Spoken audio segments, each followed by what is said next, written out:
Welcome to teaching exam motivation channel. ऐसे daily class पाने के लिए हमारे चैनल को लाइक एंड सब्सक्राइब करना ना भूलें। चलिए आज की क्लास स्टार्ट करते हैं। आज से आपका पहला चैप्टर स्टार्ट होगा। पहला चैप्टर कौन सा है? मापन। चलिए देखते हैं मापन क्या है। मापन में अंक प्रदान किए जाते हैं जिससे परिणाम का ज्ञान हो सके। मापन में यह पता लगाया जाता है कि कोई वस्तु गुण या विशेषता में कितनी है।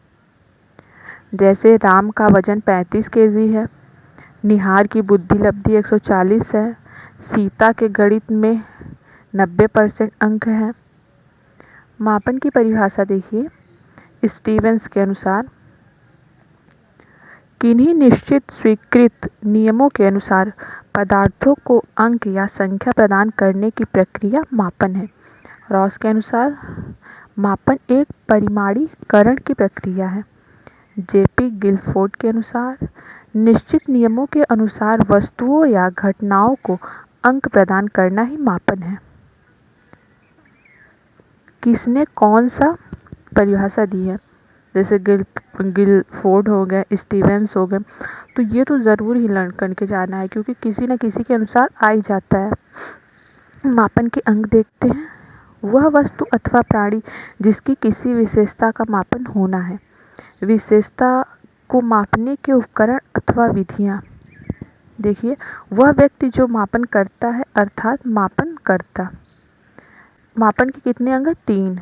ये पहला हो गया, वह वस्तु अथवा प्राणी जिसकी किसी विशेषता का मापन होता है। दूसरा, विशेषताओं को मापने के उपकरण अथवा विधियाँ। तीसरा, वह व्यक्ति जो मापन करता है अर्थात मापन करता। शैक्षिक मापन के चर कितने प्रकार के हैं? 2, गुणात्मक और मात्रात्मक। मात्रात्मक मापन में चरों की संख्या देखिए। मापन में 2 चर होते हैं, सतत और असतत। सतत चर देखिए, सतत चर के द्वारा किसी एक बिंदु से दूसरे बिंदु के बीच के सभी मानों को प्राप्त कर सकते हैं। जैसे रोहन का भार 60.5 kg है, सीमा की लंबाई 5.4 फुट है। दूसरा देखिए असतत चर में। असतत चर में संख्याएं पूर्णांक रूप में ही हो सकती हैं, अर्थात असतत चर में प्रयुक्त संख्याएं निकटस्थ प्रकृति की होती हैं। जैसे परिवार के बच्चों की संख्या 5 है, विद्यालय में कमरों की संख्या 10 है। मापन के प्रकार। सामान्यतः मापन के 3 प्रकार होते हैं। मानसिक या सामान्यीकृत मापन देखिए पहला प्रकार। मानसिक या सामान्यीकृत मापन से तात्पर्य उस मापन से होता है जिसके द्वारा व्यक्ति के मानसिक गुणों, आदतों तथा मनोवृत्ति का मापन किया जाता है। सामान्यतः शिक्षा व मनोविज्ञान के क्षेत्र में प्रयोग किए जाने वाले परीक्षणों में इसका प्रयोग होता है। इस तरह के मापन में मापन की इकाई निश्चित नहीं होती, इसमें कोई परम शून्य नहीं होता, इसलिए इसके परिणामों की संख्या गणितीय आधार पर नहीं की जा सकती। जैसे अंग्रेजी में मोहन को 60 अंक या तथा सोहन को 30 अंक प्राप्त होते हैं। इसके आधार पर हम यह नहीं कह सकते कि अंग्रेजी विषय में मोहन की योग्यता सोहन की योग्यता से 2 गुनी है। यह 2 गुने कम भी हो सकती है और अधिक भी हो सकती है। इस प्रकार के मापों की संख्या केंद्रीय प्रवृत्ति मानों और विचलन मानों की सहायता से करते हैं। दूसरा देखिए, निरपेक्ष मापन या भौतिक मापन। भौतिक मापन या निरपेक्ष मापन से तात्पर्य उस मापन से होता है जिसमें ऐसी वस्तुओं का मापन किया जाता है जो वातावरण में भौतिक रूप से उपस्थित होते हैं। इसमें मापन की इकाई निश्चित होती है तथा इसमें परम शून्य की स्थिति विद्यमान होती है।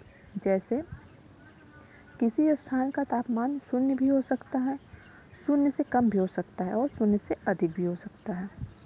तीसरा देखिए, इप्सेटिव मापन। इस तरह के मापन व्यक्ति के समक्ष कुछ प्रश्न, कथन या समस्या दी जाती है। वह व्यक्ति को उसको वरीयता क्रम में जैसे 1 2 3 4 प्रदान करने को कहा जाता है। यदि वह किसी एक कथन को प्रथम वरीयता क्रम, एक अन्य को यह क्रम प्रदान नहीं कर सकता है, इस प्रकार के प्रश्नों को चयन करने के लिए बाध्य होना पड़ता है, इसलिए इसे बाह्य चयन प्रश्न कहा जाता है तथा इसके द्वारा मापन को इप्सेटिव मापन कहा जाता है। जैसे मूल्य परीक्षण में 4 मूल्यों सत्य, ईमानदारी, मैत्री भाव, सहयोग मोहन ने पहले नंबर पर सत्य, दूसरे पर सहयोग, तीसरे पर ईमानदारी रखी, तो चौथे पर मैत्री भाव बाध्य नहीं होना ही पड़ेगा। और जो नंबर एक बार जिसको दे दिया वही रहेगा। जैसे दूसरे पर सहयोग रख दिया गया है तो अब दूसरे पर ईमानदारी नहीं रख सकते हैं। शैक्षिक मापन के स्तर देखिए, कोई भी मापन कितना शुद्ध है यह उसके स्तर से पता चलता है। मुख्य रूप से मापन के 4 स्तर होते हैं। पहला नामित स्तर या शाब्दिक स्तर, दूसरा क्रमित स्तर, तीसरा अंतराल स्तर, चौथा अनुपात स्तर। नामित स्तर देखिए, जब वस्तुओं और घटनाओं को उनके किन्हीं गुणों के आधार पर मापित किया जाता है तो इसे नामित मापन कहा जाता है। इसमें वस्तुओं को गुणों के आधार पर अलग अलग समूहों में रख दिया जाता है। प्रत्येक समूह को उसकी पहचान के लिए कोई नाम या चिन्ह दे दिया जाता है। इसी कारण इसे नामित स्तर कहा जाता है। जैसे लिंग के आधार पर बालक और बालिकाओं को विभक्त करना, स्थान के आधार पर ग्रामीण और शहरी क्षेत्र में विभक्त करना, इससे प्राप्त मानों से कोई भी गणितीय प्रक्रिया नहीं होती, जैसे जोड़, घटाना, गुणा और भाग संभव नहीं है। क्रमिक स्तर पर जब क्रम को आधार बनाकर मापन किया जाए तो इसे क्रमिक मापन कहते हैं। जैसे कक्षा में बालक बालिकाओं की रैंकिंग, प्रदर्शन के आधार पर खिलाड़ियों की रैंकिंग, धनी लोगों की सूची, कक्षा में बच्चों का रोल नंबर। अंतराल मापन में देखिए, निश्चित अंतराल पर किया गया मापन अंतराल मापन कहलाता है, जैसे ग्रेडिंग। ऐसे ही डेली क्लास पाने के लिए हमारे चैनल को लाइक एंड सब्सक्राइब करना ना भूलें। Thank you.